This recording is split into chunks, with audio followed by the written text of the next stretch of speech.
Hello future commerce leaders, I am Amit Kewar, founder of Vidyarthi Academy, and I welcome you all to this most beautiful series of theory based accounting. बहुत सारे बच्चे यहाँ पे accounting को practical समझते हैं which is nothing but right, but यहाँ पे कुछ कुछ चीजें हैं जो थ्योरी टॉपिक्स भी कवर करना जरूरी है, क्योंकि हम लोगों को यहाँ पे कुछ पोर्शन थ्योरी भी आता है और बाकी मैक्सिमम पोर्शन तो प्रैक्टिकल आना ही आना है। तो थ्योरी पोर्शन को आज जो हम लोग कवर करने जा रहे हैं, जिसमें जो सबसे इंपॉर्टेंट चैप्टर है शेयर कैपिटल, उससे हम लोग शुरुआत करते हैं। तो चलिए लेट गेट स्टार्टेड। जैसे चैप्टर का नाम है शेयर कैपिटल, आप लोग देख सकते हो इसमें आप लोगों ने बहुत सारे टॉपिक्स पढ़े होंगे। अब हम लोग थ्योरी में क्या क्या चीजें कवर करने वाले, सबसे पहले उसको हम लोग देखते हैं। अगर थ्योरी में हम लोग देखें तो आप लोग देख सकते हो इसमें, ठीक है, सबसे पहला तो कंपनीज के बारे में हम लोग समझेंगे कि कंपनी क्या होता है, ठीक है। उसके बाद जैसे private limited company, public limited company, one person company, शायद आप लोगों में से हो सकता है कई सारे बच्चों ने ये बिजनेस स्टडीज में पढ़ा हो, मे बी।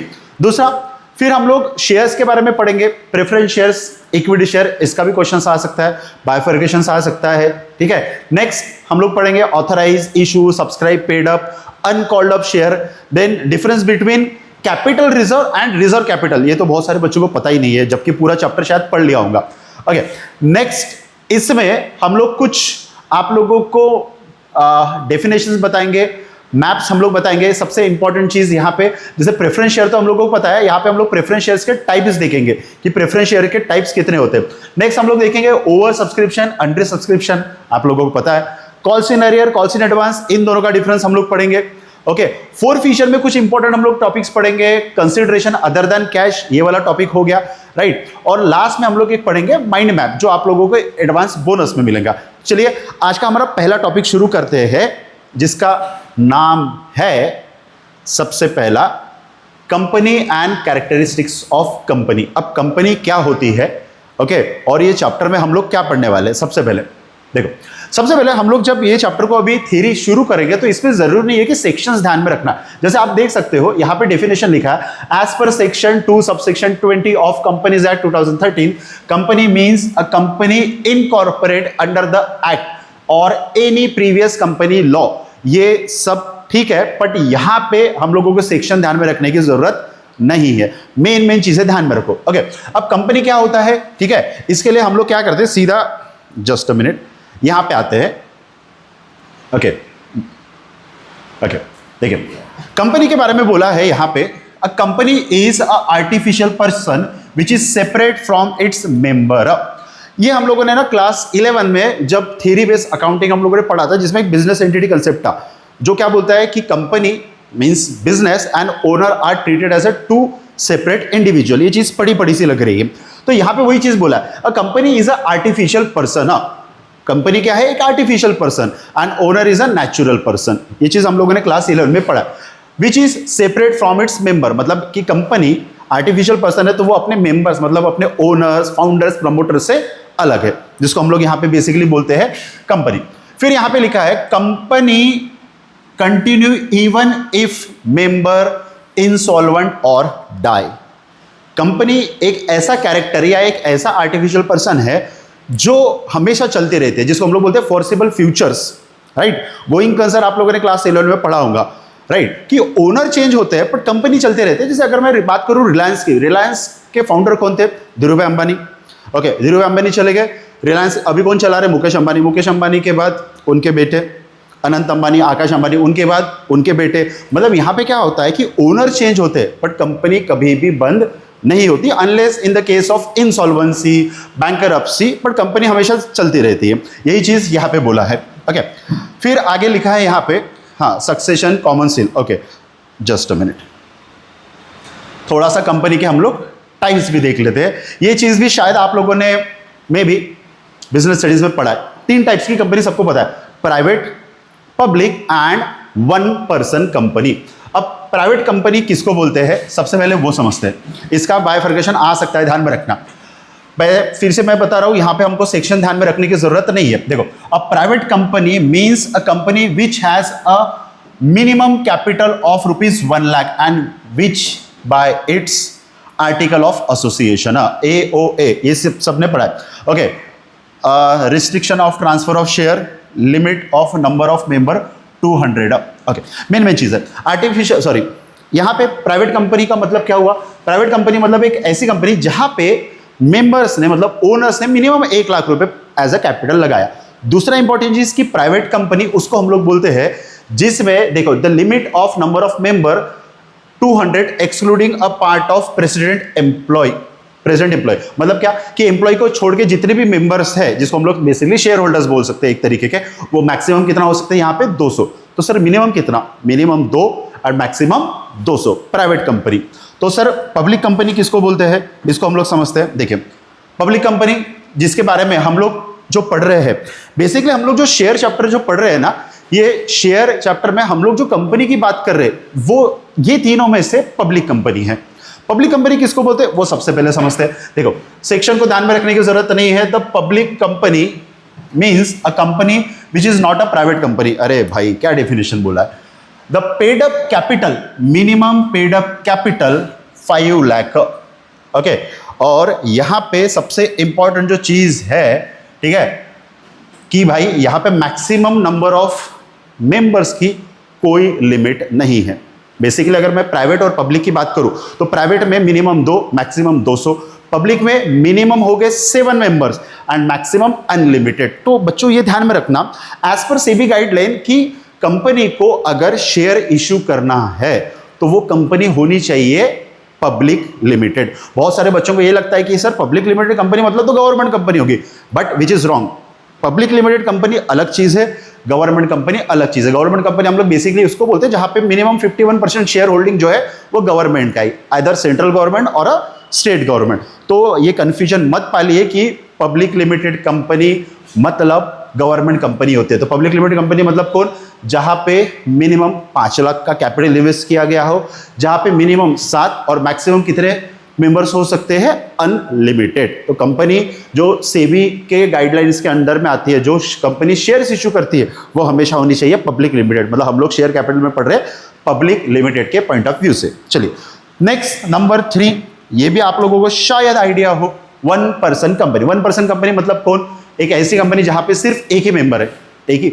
मैं मेंबर की बात कर रहा हूं। Member means just like a promoter, like a owner, not a employee. Employee कितने भी रह सकते हैं, बट यहां पे जो मेन पर्सन है वो एक ही है। जैसे प्राइवेट में 2 मिनिमम, पब्लिक में 7, वैसे ओपीसी में मिनिमम 8 एंड मैक्सिमम भी एक ही है, उसको हम लोग बोलते हैं ओपीसी। अब हम लोग यहाँ पे तीनों कंपनी का तो बाइफर्केशन हम लोग पढ़ लिया। अब हम लोग थोड़ा सा आगे बढ़ते हैं और इसमें क्या है वो समझने की कोशिश करते हैं। चलिए ओके, सबसे पहले शेयर क्या होता है उसको हम लोग समझते हैं। देखो इन अदर वर्ड से हम लोग स्टार्ट करते हैं शेयर का। Share is a interest of share holder in a company measure by a sum of money for the purpose of liability in the first place and interest the second place.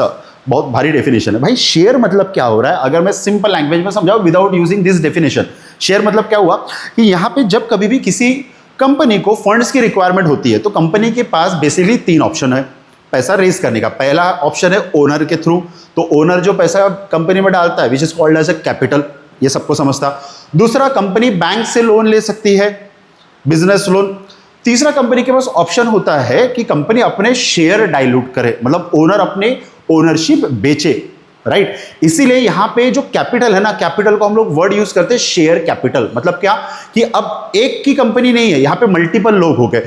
एक single owner ने business start किया तो उसने जो पैसा लगाया उसको हम लोग बोलते हैं कैपिटल, बट कंपनी में अलग अलग जगह से पैसा आ रहा है उसको हम लोग यहां पे बोलते हैं शेयर कैपिटल। ये चीज समझ में आ रही है आप लोगों को? चलिए अब यहां पे टाइप्स ऑफ शेयर्स हम लोग देखते हैं। Equity and preference. Equity and preference share को हम लोग ना थोड़ा सा बाइफर्केशन के थ्रू हम लोग समझते हैं। डेफिनेशन और भी बहुत सारी चीजें आती है। हाँ, ये क्वेश्चन आने के चांसेस होते हैं, ये ध्यान में रखना। Equity share and preference share, सबसे मेन चीज कि सर हम लोग यहाँ पे पढ़ कौन सा रहे हैं? इक्विटी शेयर की प्रेफरेंस। देखिए प्रेफरेंस शेयर के बारे में क्वेश्चन में लिखा रहेगा और कुछ नहीं बोला, मतलब कंसिडर एज कि हम लोग यहाँ पे पढ़ रहे हैं इक्विटी शेयर के बारे में। मतलब जितनी भी जनरल एंट्रीज हम लोगों ने किया वो किसके हिसाब से किया? Equity share. तो अभी हम लोग समझते हैं कि इक्विटी एंड प्रेफरेंस में क्या डिफरेंस है। सबसे पहला नंबर 1 फर्स्ट, ठीक है, equity share holder represent the ownership of company.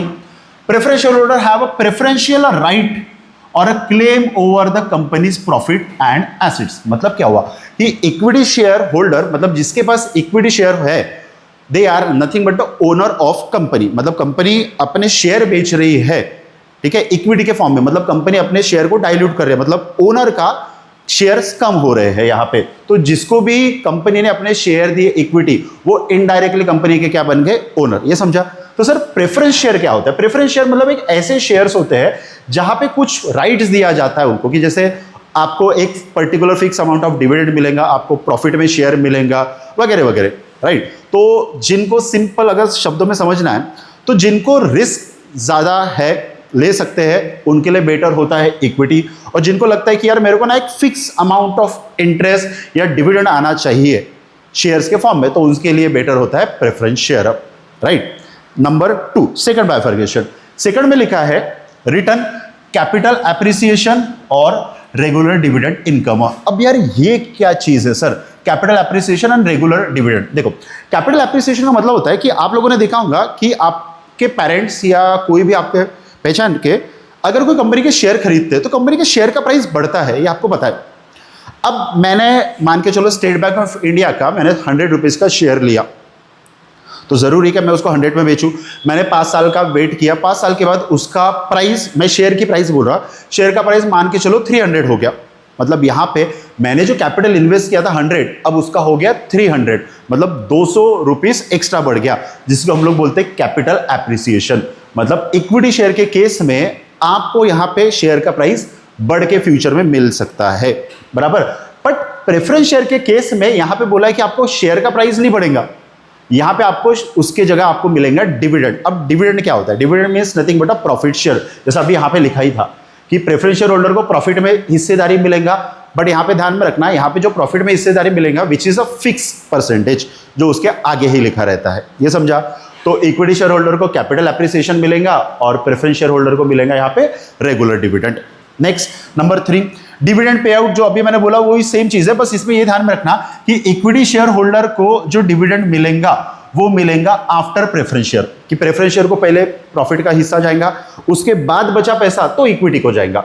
मतलब पहले डिविडेंड किसको जाएगा? प्रॉफिट का हिस्सा प्रेफरेंस को। यहां पे वही लिखा है, preference share holder have a priority to receive a dividend, और इक्विटी को मिलेगा इसके बाद। नंबर 3, डिविडेंड रेट, ठीक है, the varies based on a dividend. मतलब यहां पे कोई भी फिक्स रेट नहीं रहता है और प्रेफरेंस में फिक्स परसेंटेज होता है। जैसे प्रेफरेंस शेयर के आगे ही लिखा रहेगा 12% प्रेफरेंस शेयर, इसका मतलब क्या हुआ? वो जो 12% है वो क्या है? वो नथिंग बट अ डिविडेंड है, फिक्स। नेक्स्ट हम लोग बढ़ते हैं बोनस। हाँ, equity share holder have eligible to receive a bonus, कि भाई इक्विटी शेयर होल्डर को बोनस मिलेगा और इनको बोनस नहीं मिलेगा। बोनस या होल्डिंग राइट्स हम लोग बोल सकते हैं, या वोटिंग राइट्स भी हम लोग बोल सकते हैं, बराबर। तो ये कुछ बाइफर्केशंस हुए जिसको आप लोग ध्यान में रख सकते हो। Okay, next, share capital. चलो अभी हम लोगों ने देख लिया। ओके, हाँ, कंपनी जब शेयर इशू करती है तो ये कुछ चीजें हैं जिसको हम लोग देखेंगे शेयर कैपिटल का। Authorise, issue, subscribe, paid up, uncalled up, इसको थोड़ा सा डिटेल में हम लोग समझने की कोशिश करते हैं कि ये चीजें क्या है। देखिए, सबसे पहले हम लोग समझते हैं ऑथराइज शेयर।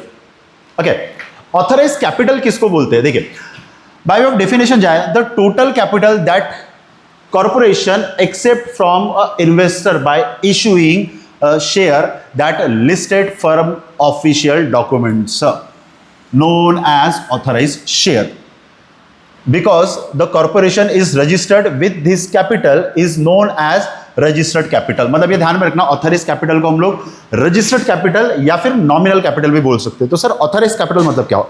ऑथराइज कैपिटल मतलब हो गया एक तरीके का लिमिट कंपनी का, कि कंपनी मैक्सिमम कितने शेयर इशू कर सकती है, उसको हम लोग बोलते हैं ऑथराइज शेयर। जैसे मान के चलो कि कंपनी की लिमिट है 1 लाख शेयर मैक्सिमम अपने लाइफ टाइम में बेच सकती, तो 1 लाख शेयर क्या हो गया कंपनी के? Authorise share. बेस्ट एग्जांपल के तौर पे बताता, मान के चलो एक फार्मर है, एक फार्मर ने 100 kgs ऑफ टोमेटो प्रोड्यूस किए, मतलब वो कितना बेच सकता है? Maximum 100 kg। तो वो 100 kg क्या हुआ जो उसने प्रोड्यूस किया? ऑथराइज। समझ में आ रही चीज है? वैसे कंपनी के केस में कि कंपनी को मैक्सिमम लिमिट मिला है कि आप इतना शेयर इशू कर सकते हो, बराबर है, तो कंपनी के राइट्स मिला, इसीलिए इसको बोलते हैं ऑथराइज। अब इशू क्या हुआ कि फार्मर ने 100 केजी प्रोड्यूस किया तो जरूरी है कि वो पूरा का पूरा एक साथ बेचे? नहीं। मान के चलो कि 100 में से वो यहां पे लेट्स सी कि 80% या 80 केजीज वो बेचने के लिए गया, इसको हम लोग क्या बोलेंगे? Issue share capital. देखो, the portion of authorise share capital issue to public for a subscription, मतलब ऑथराइज में से एक कुछ पोर्शन बेचने के लिए जो लेके जाती है कंपनी, इसको हम लोग बोलते हैं इशू। नेक्स्ट है सब्सक्राइब, मतलब क्या हुआ? सब्सक्राइब मतलब कितना शेयर बिका। फार्मर ने प्रोड्यूस किया 100, लेके गया 80 और बिका 70। अच्छे से 100, 80, 70, 100 ऑथराइज शेयर लाइक बेचने के लिए लेके गया, कॉल्ड एज इशू शेयर। जो बिके उसको हम लोग बोलेंगे सब्सक्राइब शेयर। वही सेम एग्जांपल। तो सब्सक्राइब का मतलब क्या हुआ? The portion of issue capital has been sold, ये ध्यान में रखना, हैज बीन सोल्ड, कितने बिके उसको हम लोग बोलते हैं यहां पे सब्सक्राइब कैपिटल। चलो समझा ये चीज। नेक्स्ट है पेड अप शेयर कैपिटल। देखो पेड अप, ये ध्यान में रखना। अब paid up capital is a portion of called up capital is paid by a share holder. Just a minute, क्या मतलब हुआ इसका? Paid up capital, paid up capital मतलब कितना पैसा पे किया, बराबर। देखिए क्या लिखा, a paid up capital is a portion of called up, called up मतलब कंपनी ने कितना मांगा, बराबर। That is the paid by share holder. इसको वही फार्मर के एग्जांपल से समझते। ऑथराइज, इशू, सब्सक्राइब हम लोगों ने समझा। अब देखो मार्केट में जब कोई सब्जी खरीदने के लिए जाता है तो हमको पता है कि इंडिया में अगर सब्जी वाला मान के चलो 10 रुपीज केजी के हिसाब से टोमेटो बेच रहा है, मुझे रियल प्राइस नहीं पता, तो क्या हमारी मम्मी लोग या शायद आप लोग भी 10 रुपीज में लेना पसंद करते हो? नहीं भैया, बिना मोल भाव किए तो हम लोग सब्जी खरीद ही नहीं सकते। ये समझ में आ रहा? अब समझो, फार्मर ने कितना पैसा मांगा? 10 रुपीज। आपने बोला मैं 8 रुपीज में दूंगा पर केजी के हिसाब से, बोले ठीक है डन। अब 10 और 8, इसी में ये वर्ड्स का मीनिंग छुपा हुआ है। 10 रुपीज जो है उसको हम लोग बोलते हैं यहां पे कॉल्ड अप। कॉल्ड अप मतलब कंपनी ने कितना पैसा मांगा, एंड पेड अप मतलब कि भाई शेयर होल्डर ने कितना पैसा दिया। कंपनी ने मांगा मान के चलो let's see 100 rupees, share holder ने पे किया 80 रुपीज, तो 100 rupees is a called up money, and जो पे किया 80 rupees called as paid up money. ये समझा? तो authorise, issue, subscribe, called up, paid up, ये देखा। अनकॉल्ड अप मतलब क्या? When the company issue share to share holder except them to pay them, they may however choose not to do so. Uncalled share capital refer that have been issued but not yet claim। इसका मतलब क्या हुआ कि company ने जो पैसा मांगा नहीं, 100 रुपए का शेयर, ठीक है, मान के चलो कंपनी बोले अभी फिलहाल लेट्स सी तुम्हें 80 रुपीज दो, कॉल्ड अप, बराबर है। तो कंपनी ने अभी कितना पैसा नहीं मांगा है? 20 रुपए, उसको हम लोग बोलेंगे यहाँ पे अनकॉल्ड अप। ये समझ में आ रही चीज आप लोगों को? चलिए थोड़ा सा आगे बढ़ते हैं हम लोग। ओके, ऑथराइज और इशू में फर्क समझा आप लोगों को? जो मैक्सिमम आप लोगों को लिमिट दिया है वो इशू, जो बेचने के लिए लेके गया वो। Okay next, okay reserve capital. हाँ, इसमें ना दो चीजें इंपॉर्टेंट है, रिजर्व कैपिटल एंड कैपिटल। इसको भी हम लोग ये थोड़ा सा डेफिनेशन के थ्रू ही समझने की कोशिश करते हैं कि reserve capital and capital reserve बहुत सारे बच्चों को एक ही जैसा लगता है, बट ऐसा है नहीं। क्या लिखा है रिजर्व कैपिटल में? Reserve capital is created out of capital profit, capital profit, like profit on sale of fixed assets, profit on revaluation of fixed assets, premium on issue of share, debenture known as capital reserve। बोले sir कुछ नहीं समझा, बाजू वाला भी definition लग गया, देख लेते क्या लिखा है। That portion of increase the nominal capital uncalled share capital of organisation shall not be called up except the event of winding up। मतलब क्या हुआ? देखो हम लोगों ने सबसे पहले तो हम लोग उल्टा चलते हैं, रिजर्व कैपिटल सबसे पहले समझते हैं। देखो हम लोगों ने ऑथराइज समझा। ऑथराइज मतलब कंपनी को मैक्सिमम कितना लिमिट है? 1 लाख का लिमिट है। कंपनी बेचने के लिए गई 80,000, कॉल्ड एज इशू। जो बिके उसको हम लोग बोलते हैं सब्सक्राइब, जो नहीं बिके उसको हम लोग बोलते हैं अनसब्सक्राइब। अब यहाँ पे आप लोग ध्यान रखो, ऑथराइज और इशू इसके बीच का जो गैप है उसको हम लोग बोलते हैं रिजर्व कैपिटल। ऑथराइज शेयर कितना है कंपनी के पास? 1 लाख। बेचने के लिए गई 80,000, तो 20,000 कंपनी ने अभी बेचे नहीं, अपने पास रखे हैं कैपिटल को, उसी को हम लोग बोलते हैं बच्चों यहाँ पे रिजर्व कैपिटल। रिजर्व कैपिटल का मतलब होता है अनसोल्ड या अन इशू कैपिटल। लिखना है तो आप लोग लिख लो, reserve capital is nothing but un issue capital. और फॉर्मूला अगर लिखना है तो रिजर्व कैपिटल का सिंपल आप लोग लिख सकते हैं ऑथराइज माइनस इशू, सिंपल, ये समझ में आ रही चीज है। नेक्स्ट, अब इस पे आते हैं कैपिटल रिजर्व में। देखो capital reserve is nothing but a capital profit. Capital profit मतलब क्या कि एक ऐसा प्रॉफिट जो बिजनेस के ऑपरेशन के अलावा आपको मिल रहा है, बराबर, ठीक है। जैसा profit on sale of fix assets, कि आपने कोई फिक्स एसेट खरीदा, लाइक लैंड, 10 लाख का लैंड आपने 12 लाख में बेचा, तो जो 2 लाख आपको एक्स्ट्रा मिला सरप्लस में, वो आपका क्या हो गया, वो आपका हो गया प्रॉफिट। उसी को हम लोग बोलते हैं कैपिटल प्रॉफिट, और वो कैपिटल प्रॉफिट को हम लोग ट्रांसफर करना पड़ता है कैपिटल रिजर्व में। मतलब जितने भी टाइप्स का हमको कैपिटल प्रॉफिट रहेगा उसको हम लोग कहाँ ट्रांसफर करेंगे, कैपिटल रिजर्व। तो एक एग्जाम्पल तो हो गया पहला वाला, ये profit on sale of fix assets. दूसरा profit on revaluation of fix assets, ये हम लोगों ने पार्टनरशिप में पढ़ा है। Number 3 premium on issue of share और डिबेंचर। प्रीमियम वाला टॉपिक भी पता है सबको कि भाई कंपनी ने अपना शेयर जब ज्यादा प्राइस में बेचा, 10 का शेयर 12 में बेचा, लेट्स सी, जो 2 रुपए एक्स्ट्रा आए वो कंपनी का हो गया कैपिटल प्रॉफिट, क्योंकि बिजनेस के ऑपरेशन से नहीं आया वो, तो वो कैपिटल प्रॉफिट को हम लोग कहां ट्रांसफर करेंगे, कैपिटल रिजर्व में। तो आई होप सो कि आप लोगों को कैपिटल रिजर्व और रिजर्व कैपिटल में फर्क समझाओ। रिजर्व कैपिटल मतलब un issue capital, and capital reserve मतलब क्या हुआ कि कंपनी का कैपिटल प्रॉफिट, जो आता है बेसिकली 2-3 चीजों से। Okay, next, in case of capital profit essential create a capital reserve. चलो ठीक है, कैपिटल प्रॉफिट के केस में हमको कैपिटल रिजर्व क्रिएट करना है, और यहां पे ऐसा कोई रिजर्व क्रिएट करने की जरूरत नहीं है। Next, resolution.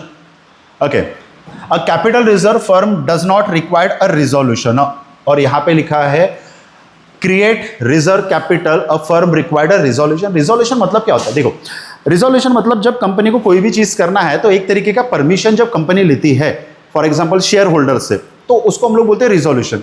जैसे कल किसको किसको छुट्टी चाहिए अगर मैं क्लास में पूछूं, बराबर, तो मान के चलो 100 में से 60 बच्चों ने बोला हाँ, बराबर, तो ये क्या हो गया कि अभी हम लोग क्या डिसाइड करेंगे, चलो मैक्सिमम लोगों ने हाँ बोला है तो हम लोग ये कल की छुट्टी डिक्लेयर करते हैं। यही तरीका होता है कंपनीज के केस में भी। कंपनी जब कभी भी कोई भी नई चीज करना है ना, तो वो अपने शेयर होल्डर को पूछती है। अब उसको पूछने के 2 तरीके, एक को बोला जाता है स्पेशल रिजोल्यूशन और एक ऑर्डिनरी रिजोल्यूशन। ऑर्डिनरी रिजोल्यूशन का मतलब होता है कि मोर देन 50% लोगों ने अगर हाँ बोला तो कंपनी वो चीज करेंगी। फॉर एग्जांपल कंपनी को एक्सपेंशन करना है बिजनेस का, तो कंपनी ने रखा कि भाई हम लोग ऑर्डिनरी रिजोल्यूशन कर रहे हैं, मैक्सिमम 50 से ज्यादा लोगों ने अगर हाँ बोला तो कंपनी वो ऑर्डिनरी रिजोल्यूशन पास करेगी। अब स्पेशल रिजोल्यूशन मतलब क्या कि जहां पे 75+ लोगों ने हाँ बोलना चाहिए या परसेंटेज लोगों ने हाँ बोलना चाहिए। तो बेसिकली ये ध्यान में रखो, वैसे तो लॉ का पार्ट है। ओके, रियलाइजेशन नॉट रियलाइज, चलो ठीक है। Okay okay, disclosure in a balance sheet. हाँ, the capital reserve is shown the first item under the head of, ये ध्यान में रखना, रिजर्व एंड सरप्लस।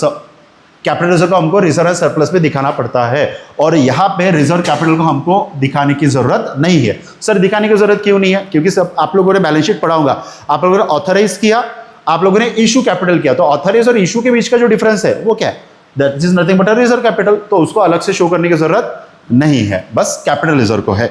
इतना समझा आप लोगों को। चलो आगे बढ़े।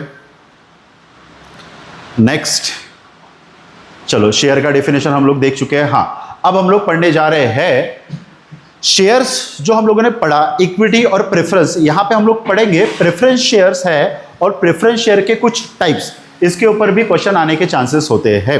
तो चलिए प्रेफरेंस शेयर के बारे में हम लोगों ने अभी थोड़ी देर पहले पढ़ा कि इक्विटी और प्रेफरेंस में क्या फर्क है। यहां पे हम लोग प्रेफरेंस शेयर के कुछ टाइप्स देखते हैं। चलिए सबसे पहले प्रेफरेंस शेयर के टाइप्स जो है, यहां पे बहुत सारे बच्चे इसको इग्नोर करते हैं, तो types and classes of preference share देखो, जिसमें पहला है cumulative preference share, non cumulative preference share. Okay, उसके बाद पार्टिसिपेटिंग, नॉन पार्टिसिपेटिंग, एक बार मैं पूरा बता देता हूं, convertible preference share, non convertible, redeemable preference share, irredeemable preference share. तो प्रेफरेंस शेयर के काफी सारे टाइप्स है, पर हम लोग इसको 1 बाय 1 हम लोग शुरू करते हैं।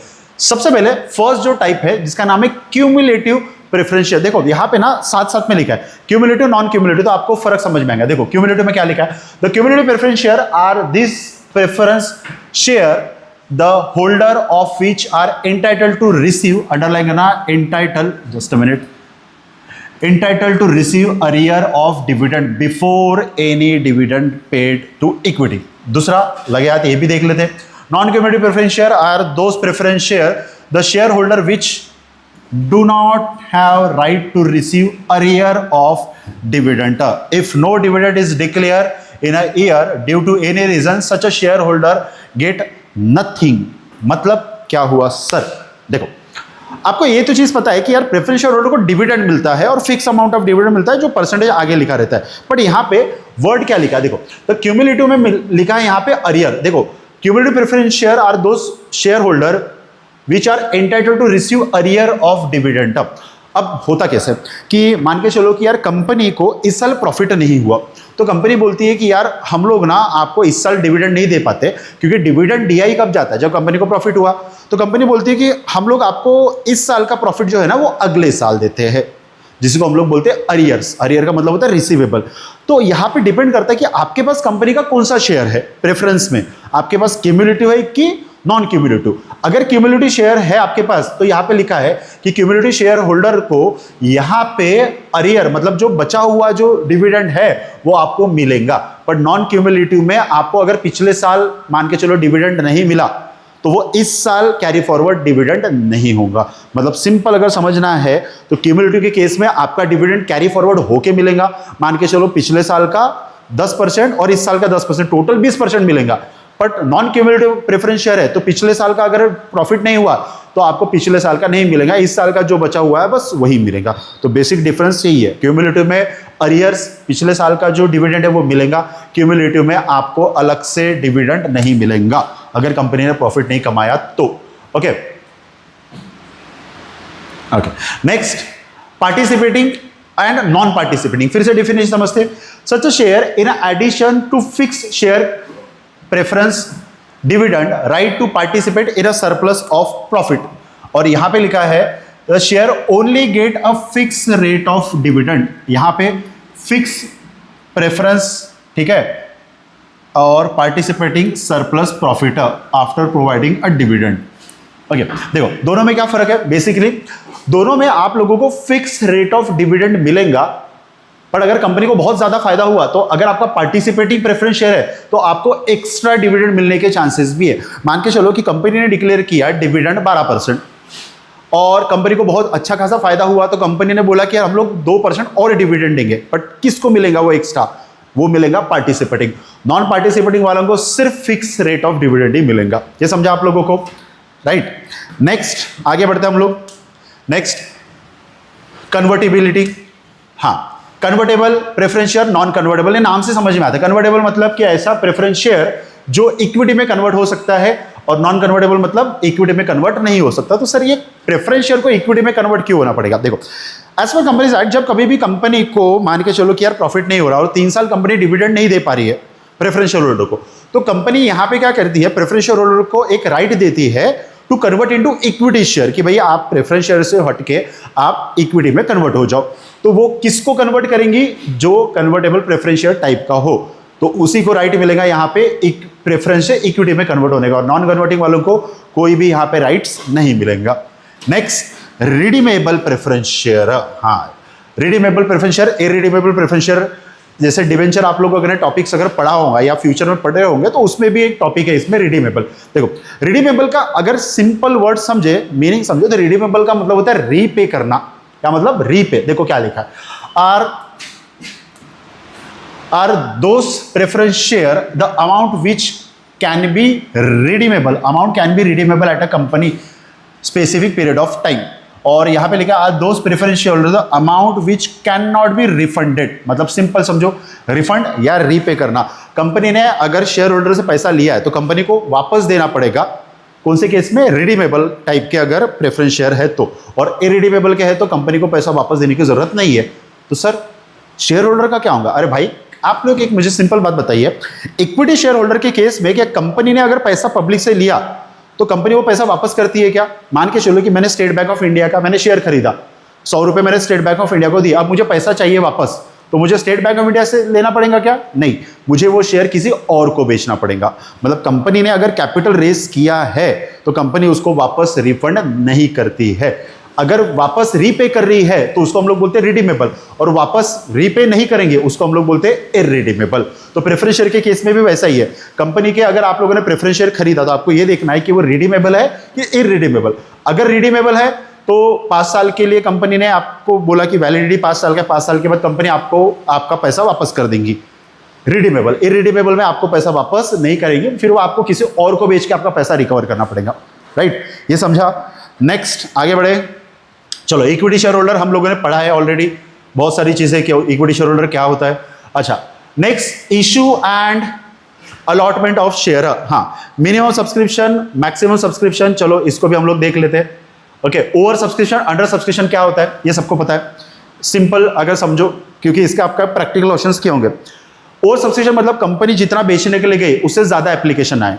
1 लाख का अथॉरिटी, 80,000 इशू, एप्लीकेशन आया 90,000, मतलब 10,000 लोगों ने एक्स्ट्रा अप्लाई किया, तो इसको हम लोग बोलते हैं ओवर सब्सक्राइब। देखो क्या लिखा है, the over subscribe refers to the situation where the company receive more application. और यहां पे अगर देखा जाए, under subscription refers to situation where a number of applied by the public less than the share issue.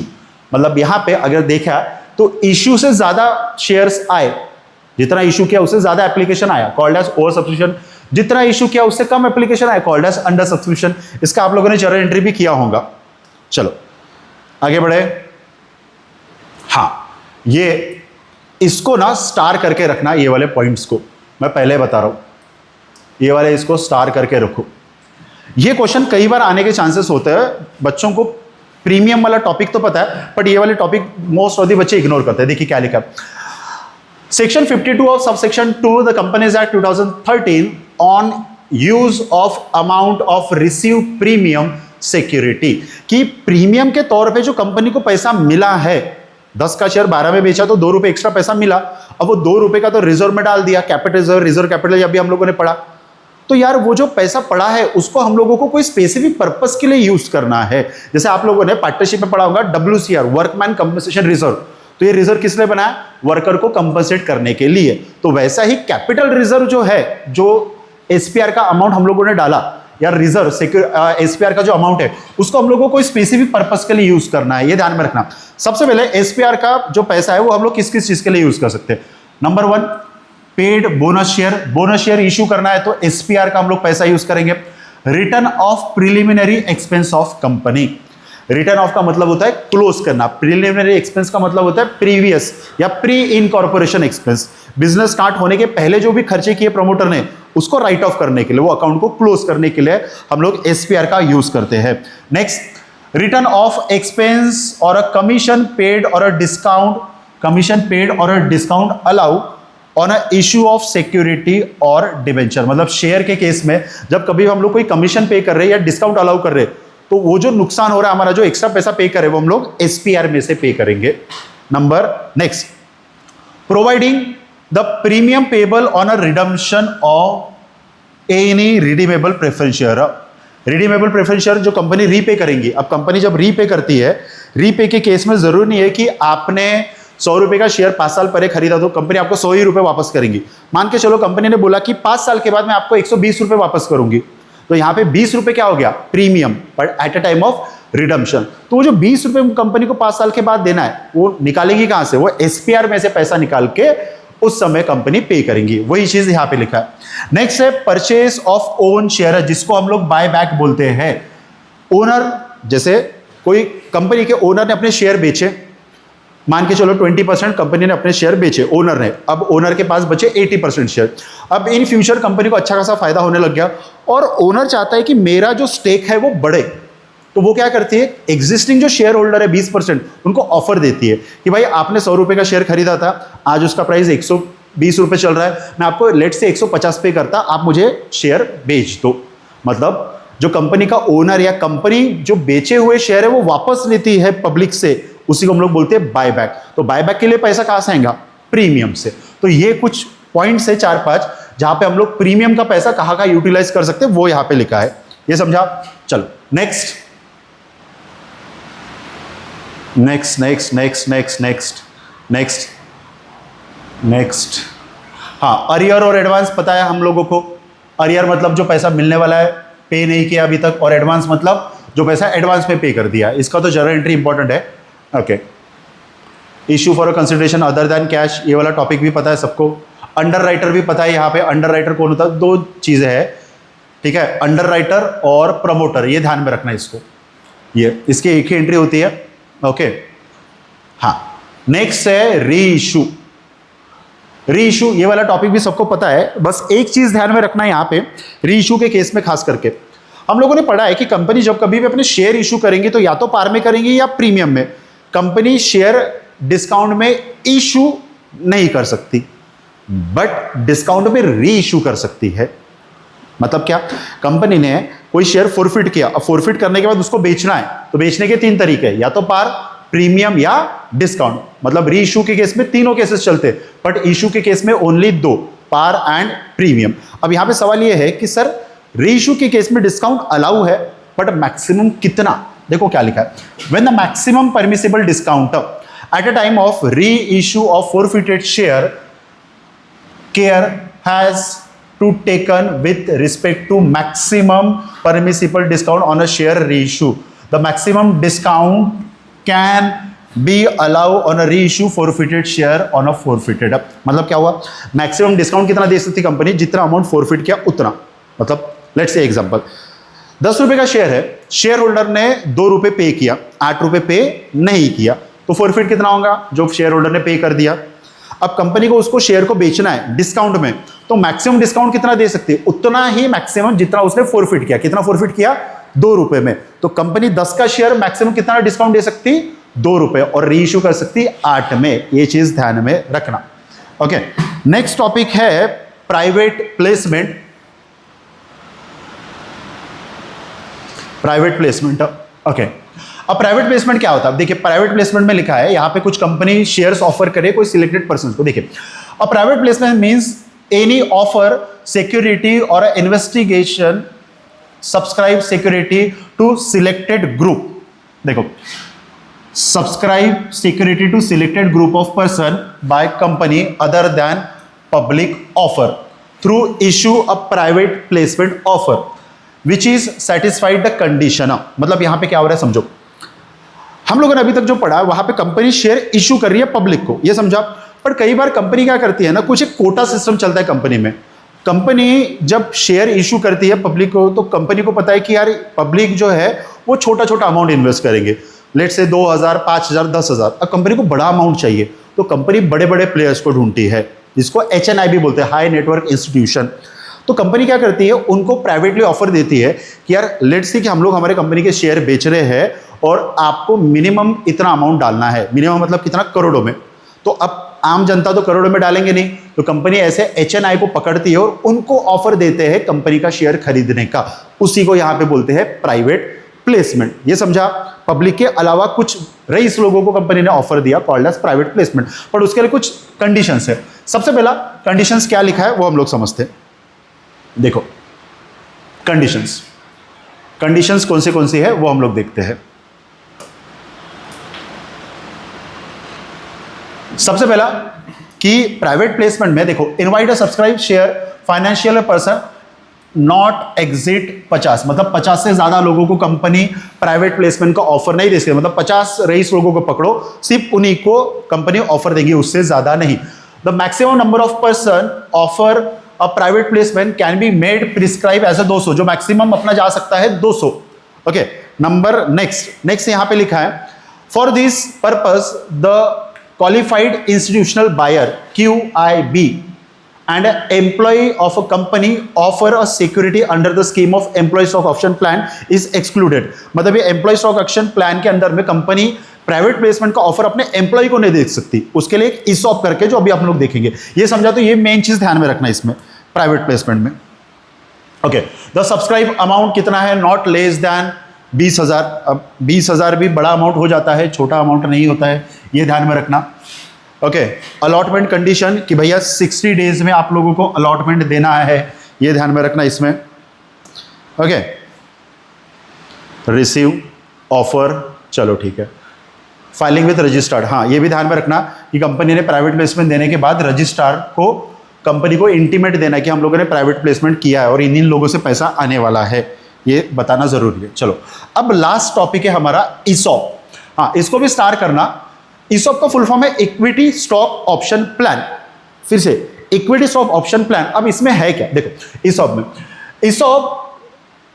देखो, it is a category of sweat equity which is wider term ESOP include issue share to promoter as a remuneration of their contribution. Okay, अब यहाँ पे जो promoters है, मतलब indirectly company के जो owner है, उनको कंपनी ऑफर देती है. अब इसमें क्या लिखा है देखो, it is a option granted to employee, मतलब कंपनी ने ऑफर दिया एम्प्लॉय को कि आप कंपनी के शेयर परचेस कर सकते हो बिफोर इशू पब्लिक, मतलब पब्लिक इशू के पहले. अब यहां पे कंपनी कुछ डिस्काउंट भी देती है, जैसे इसमें कुछ कंडीशंस है, वो हम लोग कंडीशंस इसके देख लेते हैं. सबसे पहला grant, it is a option given to employee. किसको दिया? Option given to employee for a subscription, कि भैया एम्प्लॉय को खरीदना है तो आप खरीद सकते हो. Number 2, grant date, it is a date which is enterprise and employee agree to term employee stock option plan. एक स्पेसिफिक डेट दिया जाता है, पीरियड दिया जाता है, जिसके अंडर में एम्प्लॉय कंपनी के शेयर्स खरीद सकते हैं. ओके, उसके बाद जस्ट अ मिनट, हाँ इसमें कुछ कुछ इंपॉर्टेंट चीज़ें हैं वो हम लोग देखते हैं. हाँ ये वाला इशू, हाँ ये देखो, the share issue of same class of share already issue, जो कंपनी ने ऑलरेडी शेयर इशू किया वो सेम शेयर कंपनी यहाँ पे इशू कर सकती है. ठीक है, फिर इसके लिए कंपनी को रिजोल्यूशन चाहिए, भैया बिना रिजोल्यूशन के कंपनी नहीं दे सकती. At a date of issue not less than 1 year has been elapsed since on which a company has commenced a business, मतलब 1 साल के बाद ही company equity stock option plan दे सकती है. ये समझ में आ रहा? तो हम लोगों ने आज के क्लास में अलग अलग चीजें पढ़ा. प्राइवेट प्लेसमेंट नया चीज था, ESOP नई चीज थी. ठीक है, फिर हम लोगों ने कुछ कुछ ओवर सब्सक्रिप्शन, अंडर सब्सक्रिप्शन, ये चीजें भी पढ़ा.